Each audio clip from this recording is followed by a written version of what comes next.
Halatang-halata ang pangambang nararamdaman ni Don Fausto. Don Fausto, kahit na mahirap puksain ng liver cancer, huwag kayong mag-alala.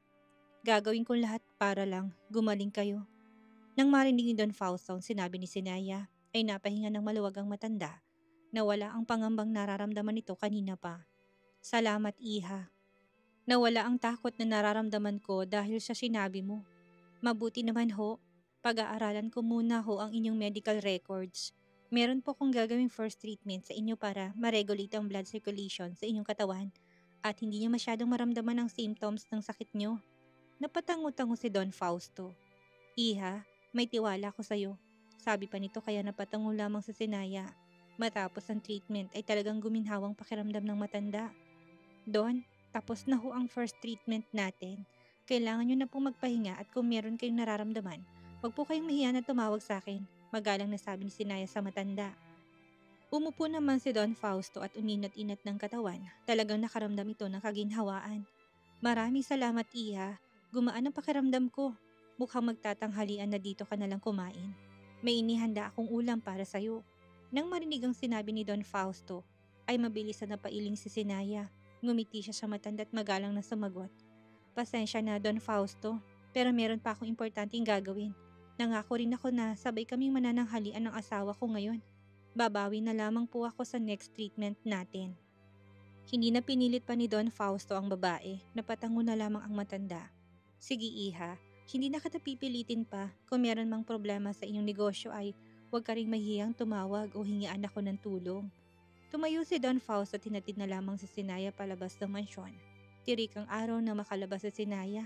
Kinuha niyang payong sa kanyang bag at mabilis na nagpaalam sa matanda. Nang makapasok sa loob ng kanyang kotse, ay huminga siya ng maluwag. Malamig ang temperatura ng kanyang kotse kung kaya't kumalma siya. Maya-maya ay dahan-dahan niya nang pinaandar ang sasakyan. Samantala, si Don Fausto ay nakatingin lang sa papalayong kotse sa mansyon. Nawalang magang pakiramdam at masayang mukha ng matanda.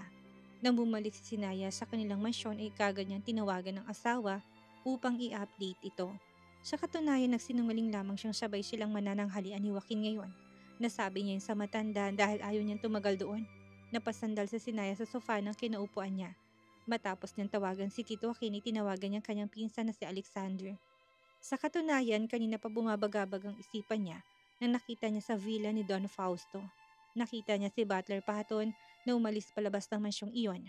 Kailangan niyang malaman ng totoo upang matigil ang pagdududa niya kaya kakausapin niya si Alexander. Nang makonekta ang tawag ay kagad na nagsalita si Alexander sa kabilang linya. Jinaya, napatawag ka. Sorry, naistorbo ba kita kuya? Meron lang sana akong tanong sa'yo tungkol kay Butler Patton. Anong koneksyon ng mga Monte Carlo sa kanya? Maliban sa isa siyang butler ng ating pamilya. Dire-diretsong tanong ni Sinaya sa pinsan. Well, si Butler Patton ay matagal nang naninilbihan sa pamilya natin. Siya ang kanang kamay ni Lolo.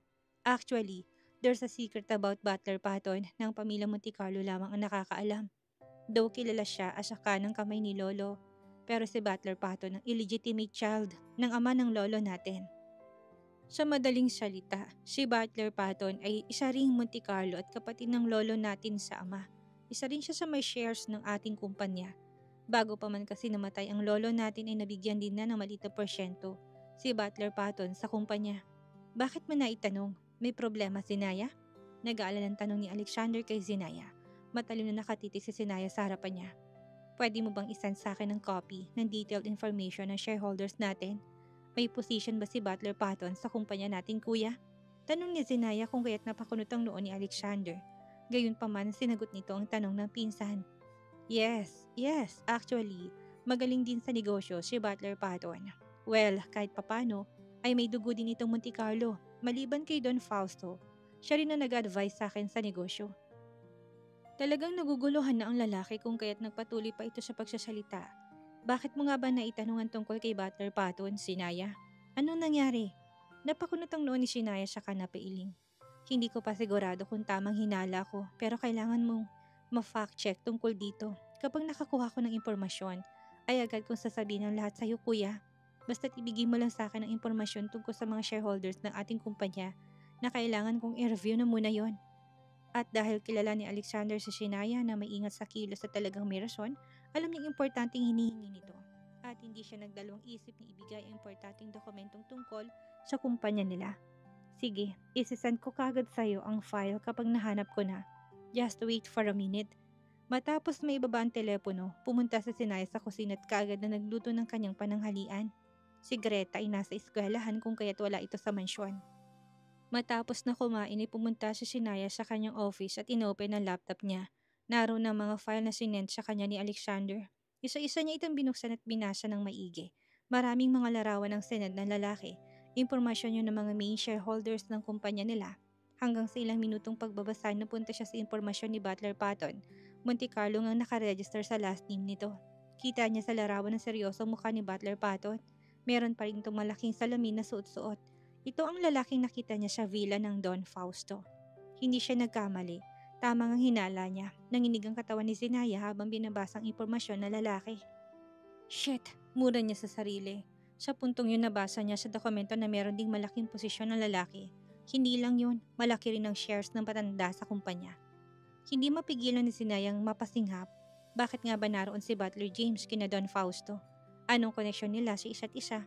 Wala namang nasabi si Alexander na malapit ang dalawa sa isa't isa, tama.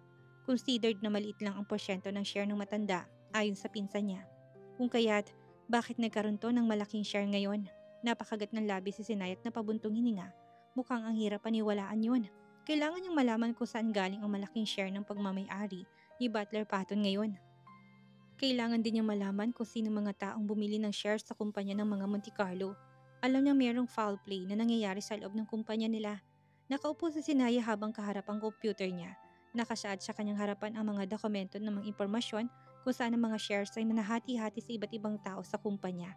Ang mga pangalang yun ay napag-alaman niya ng mga ordinaryong tao lamang sa Spain, yung walang kakayahang bumili ng shares sa kumpanya nila. Sa dokumentong nandoon sa baba ang pangalan ni Butler Patton at Don Fausto. May alam kaya ang Kuya Alexander niya dito? Sa sinend nitong documents, nandoon ang mga pangalan at mga shares na hinati-hati. Napakunot ang noon niya habang binabasa ang dokumento. Hindi niya maintindihan kung bakit nagkaroon ng kakayahan ang mga taong ito upang bumili ng stocks ng shares ng kumpanya nila. May mga iba ring nasaklan ni Don Fausto. Halos lahat ng mga nakalista ay kaapelyido nito. Nakaramdam siya ng galit dahil siya nalaman. Lahat ay konektado sa matandang yon at alam niyang walang kaalam-alam ang kuya niya dito. Bali nagkausap ang dalawang matanda sa mga plano nila laban sa pamilyang Monte Carlo. Tama. Kaya siguro nakita niya si Butler Patton na lumabas ng mansyon ni Don Fausto kanina. Si Don Fausto nabihasa sa larangan ng negosyo at bumuo ng sarili sa pangalan niya sa buong mundo, habang si Butler Patton naman ay isang illegitimate child ng mga Monte Carlo, subalit hindi nito nakuha ang buong kumpanya, bagos nakakuha lang ng kakarampot na share sa kumpanya at kanang kamay ng lolo nila. Isa rin sa tumulong kay Kuya Alexander sa pag-asikaso ng kumpanya, mukhang posibleng ang nagkapihan ng dalawang matanda upang gawan ng masamang pamilya niya. Napakakrus ng braso si Naya sa kanyang dibdib at napasandal sa swivel chair. Malalim ang kanyang isip habang nakatitig lamang sa kanyang laptop. Napahinga ng malalim si Sinay at napailing. Kailangan malaman to ng kanyang Kuya Alexander. Alam niyang mahirapan siyang kumbinsin nito dahil sa malalim na koneksyon ni Don Fausto sa kanilang pamilya. Pero hindi dapat na ipagsawalang bahala ang lalaman niya dahil nakasalalay ang kumpanyang pinaghirapan ng kanilang mga magulang at lolo. Kaya naman napagpasyahan niyang tawagan si Alexander upang sabing pupunta siya sa hotel na pinagstayan nito. Napakakomplikado ng kanyang sasabihin kung kaya't kailangan niyang makausap ang lalaki ng personal. Nang matawagan niya kagad naman tong umoo, hihintay na lang daw siya nito sa lobby ng Anderson's Hotel para makapag-usap ng maayos. Kinabukasan ay agad na pumunta sa Sinaya kay Alexander. Hinatid siya ni Joaquin doon pagkatapos ay dumiretsong asawa sa kumpanya. Bago pa man makapasok sa Sinaya sa hotel ay biglang binundol siya ng kaba. Hindi niya alam kung papaniwalaan ba siya ng kanyang pinsan o hindi.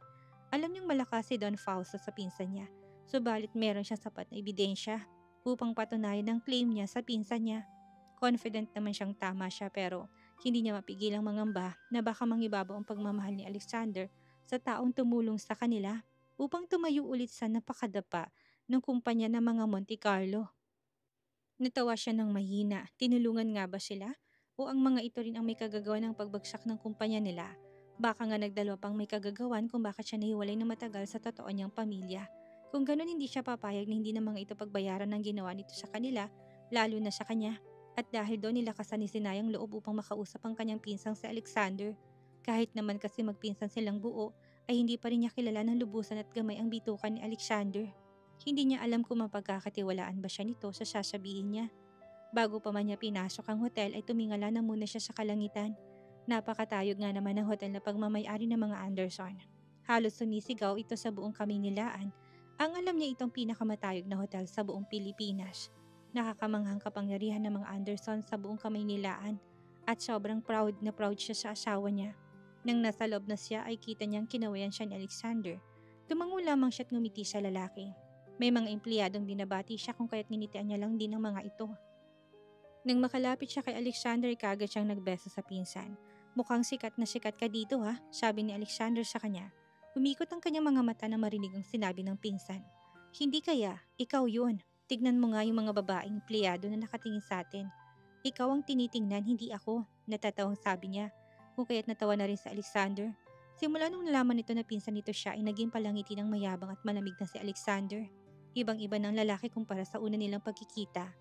Anyway, ano nga bang sasabihin mo sa akin, Zenaya? Nakakunot na tanong nito sa kanya. Magsasalita na sana si Zenaya na may marinig na sigawan sa gilid nila. Oh my gosh, we need an ambulance. Call an ambulance! Sigaw ng isang babae at mabilis na. Dinaluhan ng isang batang nakahandusit sa malamig at makinis sa sahig ng hotel. Dahil doon mabilis na kumilos si Zenaya upang lumapit sa mga tao, hindi niya na napansin ang tawag sa kanya ni Alexander. Kita niyang naroon ang ina ng bata at iyak ng iyak. Marami rin ang bubog na nandun sa sahig. Mukhang galing siya nahulog na vase mula sa itaas. Ay doktor, anong nangyari? Tanong niya sa isa pang sinusurit binubuksan ng botones ng polo ng bata. Sa tingin isang doktor din. Nagkaroon ng daplis ng kanang bahagi ng leg niya. Mabuti na lang at hindi natamaan ang carotid artery ng bata. Subalit naapektuhan naman itong internal jugular veins kung saan dinidrain nitong dugo natin papunta sa utak, mukha at leeg. Napahugulhol ang ina at naglulupasay na marinig ang sinabi ng lalaki. Mabilis sa kinuha ng lalaking doktor ang panyo nito at tinampi yun sa leeg ng bata. Mas maiging bigyan natin ng konting pressure ang leeg nito upang mag-stop ang bleeding. Sabi pa nito, huwag kayong mag-alala ma, magiging okay naman ang anak mo. Nakahinga ng matiwasay ang babae sa katahimik pa rin na umiiyak. Napakunot ang noon ni Sinaya habang nakatingin sa ginagawa ng lalaking doktor. Hindi mo pwedeng bigyan ng pressure ang sugat ng bata sa leeg. Sabay-sabay na napalingon ng mga tao pati ng lalaki at ina ng bata. Tila ba naguguluhan sa sinasabi niya. Agad na lumuhod si Sinaya at tinignan ang lagay ng bata. He's only a child, for peace sake. You'll block his airway. Instead, apply a pressure in the higher, not in the wound. Huwag mo rin diinan ng maigi, utos ni Sinaya sa lalaki. Kaya naman kaagad na sinunod nitong sinabi niya. Agad niyang inayos ang ulo ng bata at pinaharap yun sa kanya. Marahan niyang pinisil ang kaliwang leeg ng bata at sinuri yun. Lahat ay namamanga sa ginawa ni Sinaya. Kung kaya't kinuhanan siya ng tao ng video at ang iba pa naman ay live pa sa mga social media nito. Samantalang si Alejandro naman ay napaawang ng labi habang nakatitig sa seryoso mukha ng pinsan niya. Talagang namamangha dahil sa kahusayan at katalinuhan nito. Naging busy si Naya sa ospital kung kaya't hindi niya pa nakausap si Alexander pagkatapos ng komosyong naganap sa hotel ng kanyang asawa. Matapos na mangyari yun ay mas umingay pang pangalan niya sa madla. Talagang sumikat siya dahil nailigtas niya sa bingit ng kamatayan ng batang nahulugan ng vase noon. May isang bata kasi sa taas ng sagi ang vase kung kaya't nahulog ito. Agad namang inaksyonan yun ni Joaquin at nagbigay ng tulong sa batang na ospital. Napakabuti talaga ng puso ng kanyang asawa bagay na kinaproud niya sa lahat. Tinawagan niya kanyang pinsan ngunit ring lang naman ito ng ring kaya naman nag-alala siya. Mas minabuti na lamang niya na pumunta sa tinutuluyan nitong kondo dahil sa sobrang pag-aalala. Na makapasok siya sa hotel ay kaagad siyang pumunta sa information desk ng hotel. Hello, good morning. I would like to know if what room did Mr. Alexander resides? I am his cousin, Zenaya Lisa Monte Carlo Anderson. Pakilala niya sa bikuhan ng kanyang ID sa wallet at ipinakita ito. Nang marinig ang sinabi ni Zenaya, kaagad na nagsalitang babae sa front desk. Good morning, Mrs. Anderson. His room is on the second floor, number 403. Should I call him, madam? Magalang na tanong ng dalaga sa kanya subalit tumingin siya. No need, thank you. Matapos sasabihin yun ay kaagad siyang umalis doon at pumasok sa elevator. Nang tumunog ang elevator ay kaagad na humintuin sa second floor. Maya-may nahanap na niya ang room ng kanyang pinsan si Alexander. Tinawagan niya na muna ito subalit hindi pa rin sinasagot ang tawag niya. Wala siyang ibang nagawa kung hindi ang pihitin ang seradura ng pinto at medyo nalaki ang kanyang mga mata na mapagtantong bukas ang silid ng pinsan niya. Bigla siyang kinabahan kung kaya't dali-dali niyang binuksan ang pintuan at pumasok sa loob. Na makita ang sitwasyon sa loob ay biglang naistatwa si Sinaya. Sa may salay nakita niya na nakatalikod si Alexander habang ang kanyang kaibigan naman si Dahlia ay nakasampa sa hita ng lalaki. At dahil sa ingay na nagmula sa pinto'y biglang napalingon ng dalawa sa kanyang direksyon.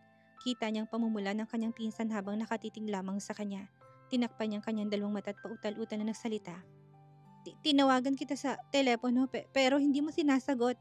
Akala ko napano ka na. I just wait for you at the lobby, kuya. Pasensya na sa estorbo. Bakit hindi kasi kayo naglalak? My God! Dali-dali siyang lumabas ng pinto at pumunta sa lobby. Kahit siya ay namumula na rin sa pisngi, hindi niya inasahan na makita niya na dalawang iyon sa ganong posisyon. Gusto niyang mapasigaw pero kanalma niya sarili. Maya-may napahalakak na lang siya at napailing ang dalawang yon. Samantala, matapos na siradaruhan ni Zenay ang pinto'y kaagad na natahimik ang silid ni Alexander. Si Dahlia ang unang bumalik sa realidad kung kaya't mabilis nang umalis sa kandungan na lalaki. Si Alexander ay nanatiling kalmado ngunit namumula rin ang pisngi nito. Nahihiya dahil nakita siya ng pinsan niya na sa ganong sitwasyon. Maya-may napangisin na lamang si Dahlia at napailing. Doon na naglakas ang loob ng babaeng magsalita at hinila si Alexander upang tuksohin to. Mukhang namumula ka yata, Mr. Monte Carlo. Nahihiya ka ba dahil nahuli tayo ng pinsan mo? Tanong ni Dahlia habang nakangisi sa lalaki. Nang marinig ang sinabi ng dalagi na paiwas ang tingin si Alexander, kalmado pa rin ang ekspresyon nito sa kamahinang sumagot. Miss Dahlia, don't talk some nonsense. Hindi ka ba nahiyang nakita ka rin na kaibigan mo nakapatong sa akin? Ngunit mas diniin pa rin ni Dahlia ang sarili sa lalaki. Dahan-dahan nitong inilapit ang labi sa tenga ni Alexander at bumulong. Nahihiya? Bakit naman ako mahihiya? Nanay yung balahibo na lalaki nang dumampi ang labi sa tenga niya.